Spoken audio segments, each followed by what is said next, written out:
So when we should just, how does one get over the fear of failure or also rejection? And how does one convince others, especially when near and dear ones who are not progressing in life because of that fear? So really the essence of the question is, why does fear dominate us? We must remember that we have natural survival systems, and actually fear is one of those. Our nature is divine. This is somewhat hard for us to always have cognition of because of the conditionings that we have. So essentially, if we can remove those conditionings, then that divine or universal self can express itself through us. Divinity creates us, or we prefer to say manifests us. The fear is a background element of that manifestation, which ensures that we will continue to survive. If we step out on the road and we haven't been looking and we see a car coming, we're like, it gives us a big shock, doesn't it? Why? Because there is that internal mechanism that ensures our survival. But of course, in our mind, because of its conditioning, it exaggerates this. So we become fearful of things that don't actually exist. Fear of losing face, fear of feeling insecure, fear of losing something, financial stability, maybe we'll lose our house, or it could be just face amongst our family. We don't want to admit that we're having problems because they will perhaps judge us wrongly. And therefore we fear that social encounter with friends or members of our family. But as you see, that's an exaggerated fear. It doesn't exist. It only exists within our mind. Because in most cases, if you went to your family and said, I've got this problem, they wouldn't judge you, and they would accept you, and they would try and help you. So it's what happens in our head and how that becomes exaggerated. It becomes exaggerated by our insecurities. What happens is when that self-talk, when that rumination starts in our mind, it always tends to lead us into a negative sense. 45% of the time of our day only, we're involved in tasks. We're doing our work, and our brain is functioning, doing what it needs to do. The other 55% of the day, we're just with our thoughts. But in this self-talk, in this rumination, often it will lead to negative thoughts about ourselves, which is a vicious circle that makes us feel more insecure. Lack of self-belief, I'm not the person I want to be, etc., etc.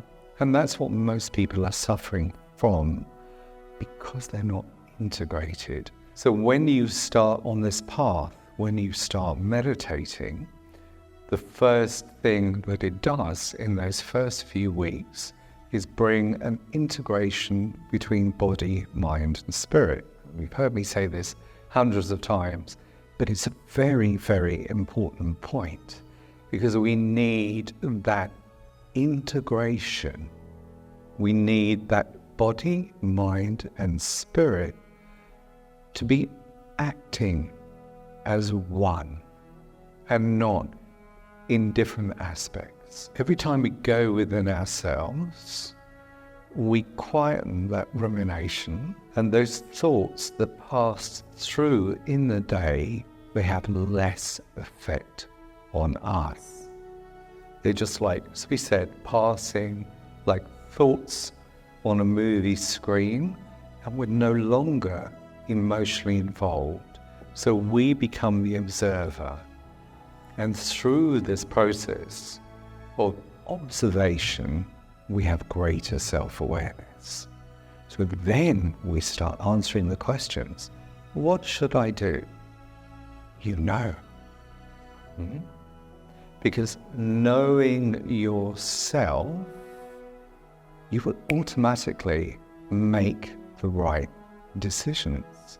So what happens to our mental thinking after practicing meditation over a period of time, everything becomes clearer.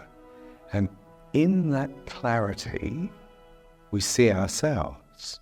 We see who we are, and we begin to answer those questions. Who am I? Why am I here? What's the purpose of my life? You know? Because we are not born to suffer. Our natural state is joy. It is nothing else. Our natural state is bliss. It is happiness. That's our natural state. Society would like to tell you otherwise. They're wrong. They are completely wrong. But it's a process, and it does take a little time. If you are constant and you continue to practice regularly, this becomes easier and easier and easier. You know, I'm traveling all around the world. We have thousands of meditators. And it's always a joy when I go back, like maybe after a year or after so many months, and I see these people again. And those that have done the work, they shine. I see how wonderfully their lives are transforming. They're overcoming those challenges. And I see joy on their face. So through our integration, fear just diminishes. Okay, my path is a little bit difficult. There are many obstacles there. Doesn't matter. Maybe this is my path. This maybe will teach me something. I will learn something profound from this experience. So let it come. Why should I fear it? We stop the exaggeration. We stop the negative rumination, because the meditation brings lots more positivity and neutrality. We have greater awareness of this amazing place we live on called Earth. We're like, wow, there's so much beauty in our world that we do not appreciate. And most people can't appreciate it because their mind is thinking just of all my problems and my thoughts and how do I get out of that. And when we're over that barrier, which will come if we make effort, then suddenly the world is a different place.